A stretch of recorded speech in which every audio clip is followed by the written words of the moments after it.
¿A dónde van los trenes pasajeros? ¿A dónde van palomas del oriente? ¿A dónde irán los cantos más dolientes? Van a llorarle a un hombre guerrillero, el más bragado, más cabal y más valiente. En todas partes la gente levantaba, allá en Chihuahua, Parral y La Boquilla, no más de verlo el gobierno se espantaba y se nombraba el general Francisco Villa. Los orígenes de Francisco Villa son oscuros. Nació como Doroteo Arango alrededor de 1878 en San Juan del Río, Durango. Su padre fue hijo ilegítimo, al parecer, de José Villa. El joven Doroteo nunca acudió a la escuela y tuvo que trabajar en el rancho El Gorgojito para mantener a su familia.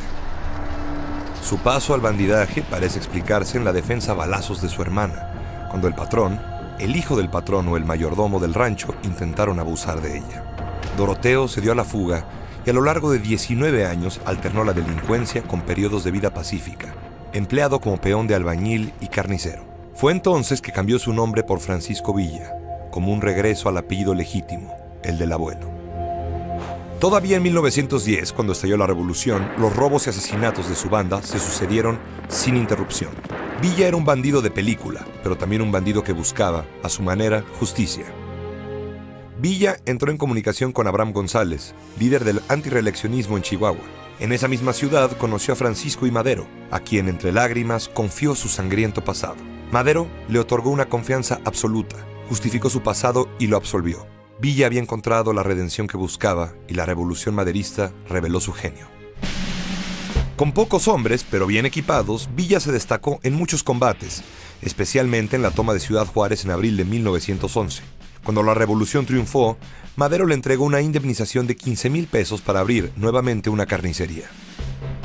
Pero la rebelión de Pascual Orozco le hizo regresar en 1912 a las filas maderistas, esta vez bajo las órdenes de Victoriano Huerta. Considerándolo una amenaza, Huerta aprovechó un pretexto para condenarlo a muerte por insubordinación. Ante el pelotón de fusilamiento, Villa imploró perdón llorando y de rodillas. Al tiempo, llegó la orden que conmutó su pena por la de prisión y se le envió a Santiago Tlatelolco. Sin embargo, en diciembre de 1912, Villa consiguió escapar de la prisión y se refugió en Estados Unidos. El golpe de Estado contra Madero y su asesinato en febrero de 1913 trajeron a Villa de vuelta a México, a vengar la muerte de su redentor. Los hombres se le unieron por miles y en septiembre integró definitivamente su División del Norte. Después de varios encuentros, algunos fallidos y otros exitosos, en noviembre de ese año emprendió su primera acción deslumbrante, la toma de Ciudad Juárez. Poco después, en el combate de Tierra Blanca, mostró la más importante de sus armas, las poderosas cargas de caballería. En Estados Unidos, las hazañas de Villa ocupaban los titulares de los periódicos. Villa tomó la ciudad de Chihuahua y asumió la gobernatura del estado el 8 de enero de 1914. Durante su breve mandato, confiscó los bienes de los hacendados y se reveló como un estupendo administrador. Aunque reconocía el mando de Venustiano Carranza como primer jefe de la revolución, comenzaron a aflorar entonces sus diferencias. Por sugerencia de Carranza, Villa dejó el gobierno en manos del general Chao. Por aquellos mismos días, el Robin Hood mexicano firmó un contrato con la Mutual Film Corporation, un acuerdo de exclusividad por $25,000 para filmar las acciones de la División del Norte.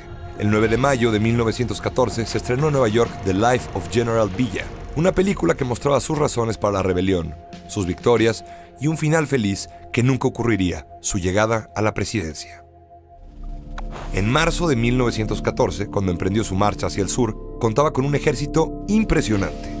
Un tren hospital para 1,400 heridos y 16,000 hombres perfectamente equipados. El fervor de sus hombres, por él, llegaba casi a la idolatría.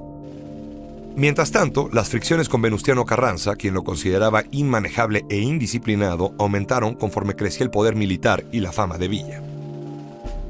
En Villa había una especie de dualidad. Era a veces el salvaje destructor de vidas y haciendas. Otras se mostraba como el hombre que se enternecía con los niños, que veía en la educación una especie de reconstrucción moral y social, que se apiadaba y lloraba.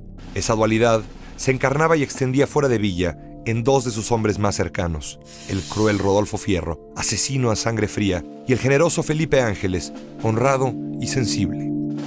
La Convención Revolucionaria de Aguascalientes, celebrada en octubre de ese mismo año y que enfrentó la difícil prioridad de reconciliar a Villa con Carranza, fracasó. La guerra entre facciones no tardó en estallar. Por una parte estaban Villa y Emiliano Zapata, por la otra Carranza y Obregón. Mientras Carranza se retiró con su gobierno a Veracruz, Villa y Zapata se reunieron en la capital del país en diciembre de 1914. Zapata mostraba aversión al poder y opinó que deberían quemar la silla presidencial. Pero Villa hizo la broma de su vida y se sentó en ella ante los fotógrafos. Al año siguiente, la estrella de Pancho Villa comenzó a decaer.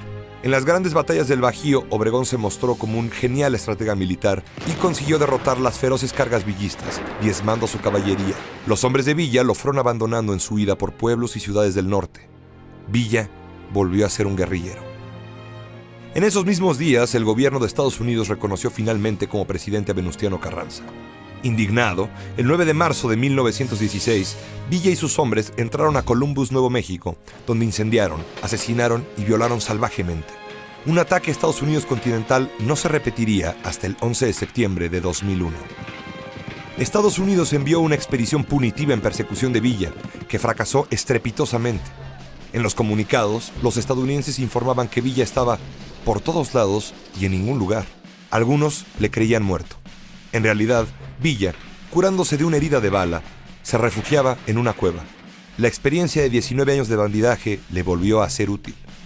Villa continuó después con su guerrilla. Con lujo de violencia tomó poblados, incluso ciudades de importancia.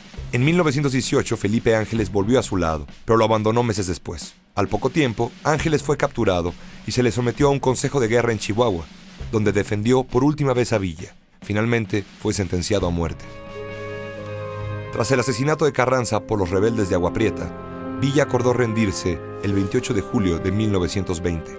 A cambio, recibió la hacienda de Canutillo, que transformó con algunos de sus hombres en una especie de colonia militar en la que organizó el trabajo, compuso tractores y estableció una escuela.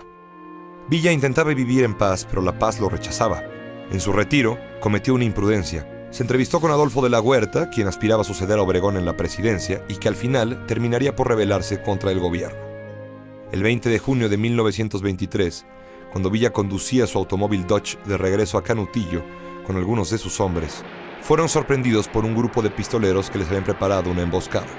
Entre cientos de tiros, como había vivido, el Centauro del Norte cayó abatido, destrozado por las balas.